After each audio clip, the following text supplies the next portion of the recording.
Hi అండి, అందరికీ నమస్కారం అండి. ఫ్రెండ్స్, ఇప్పుడు అందిన వార్త తీర్పు విడుదల, కోర్టు సంచలన తీర్పు. దీనికి సంబంధించిన వివరాలైతే మన వీడియోలో తెలుసుకుందామండి. ఎక్కడ ఏం జరిగింది అనేది క్లారిటీగా తెలుసుకుందామండి. వీడియో మాత్రం పూర్తి వరకు చూడండి ఫ్రెండ్స్, అప్పుడే మనకి పూర్తి సమాచారం అయితే తెలుస్తుంది. లేట్ చేయకుండా వివరాలకు వెళ్ళిపోదాము. ఫిర్యాదు రావడమే అదనుగా ఎలాంటి చట్టబద్ధమైన ప్రక్రియ చేపట్టకుండా భూములను ప్రభుత్వానివిగా పేర్కొంటూ హైడ్రా కంచెవేయటంపై హైకోర్టు తీవ్ర అభ్యంతరం వ్యక్తం చేసింది. సుప్రీంకోర్టు బుల్డోజర్ న్యాయంపై చెప్పిన తీర్పు మీ ఏజెన్సీకి వర్తించదా అని ప్రశ్నించింది. అత్యున్నత న్యాయస్థానం తీర్పునకు కట్టుబడి పని చేస్తున్నారా లేదా అని అడిగింది. సహజ న్యాయ సూత్రాలను పాటించకుండా ఇష్టారాజ్యంగా వ్యవహరించాలని హైడ్రా భావిస్తుందా అని ఆగ్రహం వ్యక్తం చేసింది.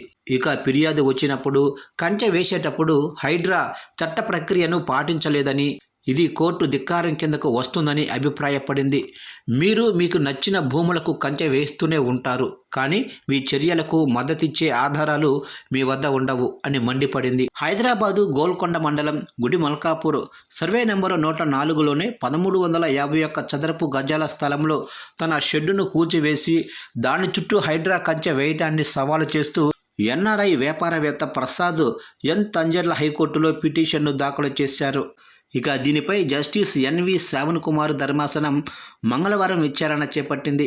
పిటిషనర్ తరపు న్యాయవాది వాదనలు వినిపిస్తూ హైడ్రా చర్యలు గతంలో కోర్టు ఇచ్చిన తీర్పులకు విరుద్ధమన్నారు.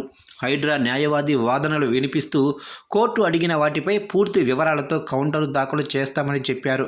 సుప్రీంకోర్టు, హైకోర్టు తీర్పుల ప్రకారం హైడ్రా చర్యలు చేపడుతుందని వాదించారు.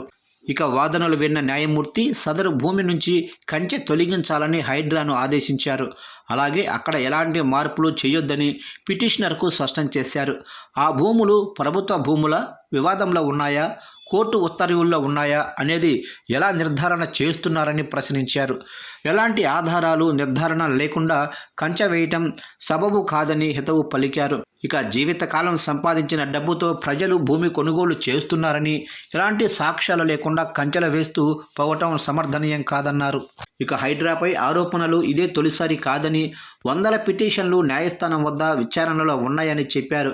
కంచె వేయటానికి ఏజెన్సీకి ఉన్న అధికారం ఏంటో కూడా చెప్పాలన్నారు. పిటిషనర్ ఫోన్ను లాక్కునే అధికారం మీకు ఎవరిచ్చారని ఆగ్రహం వ్యక్తం చేశారు. సరైన పత్రాలు, గుణాంకాలు, భూములపై పూర్తి సమాచారం లేకుండా కంచె వేయొద్దని హైడ్రాను ఆదేశించారు. ఇప్పటి వరకు అలా వేసి ఉంటే తొలగించాలన్నారు. తదుపరి విచారణ మార్చి 3కి వాయిదా వేశారు.